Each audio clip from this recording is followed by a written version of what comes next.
중앙대학교 광명병원 피부과 유광호 교수님과 함께 계속 남들보다 10년은 젊어지는 피부로 사는 방법에 대해 이야기 나눠보도록 하겠습니다. 제가 전에 올렸던 영상에 달렸던 댓글인데요. 젊었을 때 피부 미인이었는데 나이가 들면서 기미 잡티가 많이 생겨서 속상하시다고 말씀하셨습니다. 교수님, 원래 피부가 좋았는데 나이가 들면서 확 늙는 경우 왜 그런 걸까요? 저는 내 피부가 늙었다라고 느끼는 노화가 진행됐다라는 지표로는 또한 여러 가지가 있지만 첫 번째로는 이제 얼굴에 뭐가 난다라는 거죠. 기미든 흑자든 검버섯이든 기든 예전에는 이제 깨끗했는데 이제 얼굴에 뭔가 이렇게 거무틱틱하게 뭐가 나고, 또 하나는 좀 처져 보인다, 그리고 이제 주름이 깊어 보인다, 이런 게 이제 소위 말해서 이제 노화가 진행됐다라고 느끼시는 이제 주관적인 증상들입니다. 교수님, 시청자분들이 기미와 흑자, 검버섯이 어떻게 다른지 궁금해하실 것 같은데 설명 부탁드립니다. 기미는 광대라든지 눈가 근처라든지 이제 관자 부위에 생기는 색소성 질환이고, 그러니까 어떤 기미는 특정한 부위가 있습니다. 자주 생기는 부위가 있고요. 그리고 흑자랑 이제 검버섯은 조금 차이가 있는데요. 검버섯은 이제 의학 용어로는 지루각화증이다라고 말씀을 드렸고, 검버섯은 피부 각질세포 증식하는 양성 종양이기 때문에 일반인들이 각질세포 증식에 의한 양성 종양으로 표면에 윤기가 조금 돌출이 돼 있다는 걸로 알 수가 있고, 사실은 조금 증식을 하기 때문에 좀 예쁘게 자라지가 않고 표면의 경계가 좀 불규칙하다는 느낌도 있고요.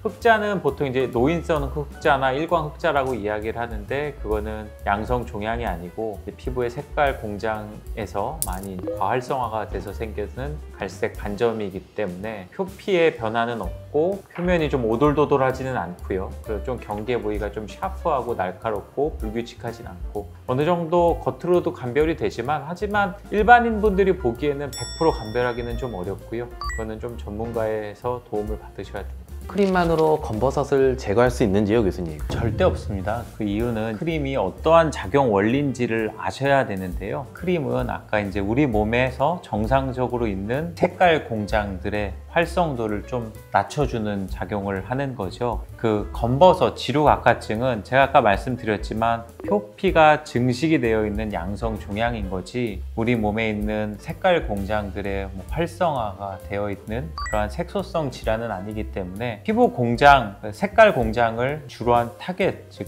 목표로 삼는 치료 방법들, 대표적인 게 뭐 기미 연고라든지 이런 크림 자체는 지루각화증, 검버섯에는 전혀 효과를 볼 수가 없습니다. 일반인 분들이 내가 지금 얼굴에 난 게 뭐 검버섯인지, 저희가 지금 아무리 설명을 드렸지만 쉽게 구분이 되는 것도 있을 겁니다만 구분이 어려운 것도 있습니다. 그래서 검버섯, 흑자, 뭐 기미 이런 게 구분이 안 되는 분들도 있고요. 섞여 있는 분들도 많죠. 네, 무분별하게 이제 사용을 하시는데, 색깔 공장의 활성도를 억제시켜주는 연고는 꼭 장점만 있는 것은 아니고요. 단점으로는 대부분은 피부 자극 증상이 발생을 할 수가 있습니다. 그래서 예전에는 이러한 피부 자극 증상을 줄이기 위해서 스테로이드 연고를 어느 정도 섞인 연고도 나오고 크림도 나오고 그랬는데요. 너무 그래서 과하게 사용을 하면 오히려 피부가 자극이 돼서 빨갛게 화상 입은 것처럼 따가움 증상을 호소할 수가 있기 때문에, 내가 효과가 없다라고 하면 그거는 아마 검버섯일 가능성도 사실은 있는 거고요. 그리고 또 나는 효과를 너무 빨리 보겠다, 급하신 분들이 많으면 하루에 뭐 2번, 3번 수시로 바르시는 분들이 많은데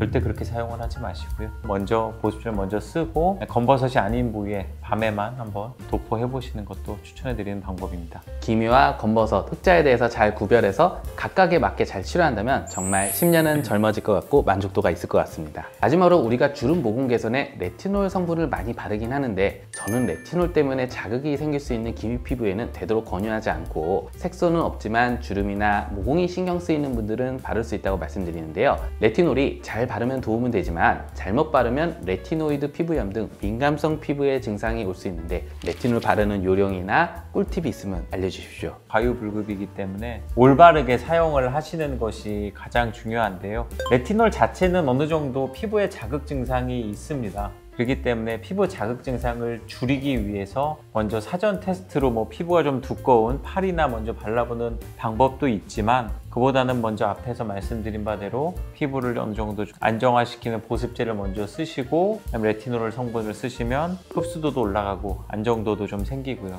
사실은 일반적으로는 레티놀이 이제 햇빛에 산화돼서 자극 증상을 더 유발시키기 때문에 아침이나 낮, 일광이 있을 때는 좀 피하고 저녁에 주무실 때 바르라고 보통 말씀을 드립니다. 먼저 가장 댁에서 하실 수 있는 가장 쉬운 방법은 이제 먼저 팔 같은 데다가 먼저 한번 소량을 먼저 발라보시고, 내가 따갑나 안 따갑나를 한번 보시고, 그래도 따갑지 않다라고 하면 먼저 보습제를 먼저 쓰고 얼굴에 한번 밤에 소량 발라보시고, 점차 이렇게 횟수를 좀 올려나가실 필요가 있는 것 같습니다. 그 모공각하나 탁살 피부에 먼저 발라볼 수도 있지 않겠습니까? 근데 그것도 충분히 효과가 있는 거기 때문에요. 오늘도 유광호 교수님과 유익한 시간을 보내보았는데요. 영상이 많은 분들에게 도움이 되었으면 좋겠습니다. 구독과 좋아요 영상 많이 시청해주세요. 부탁드립니다.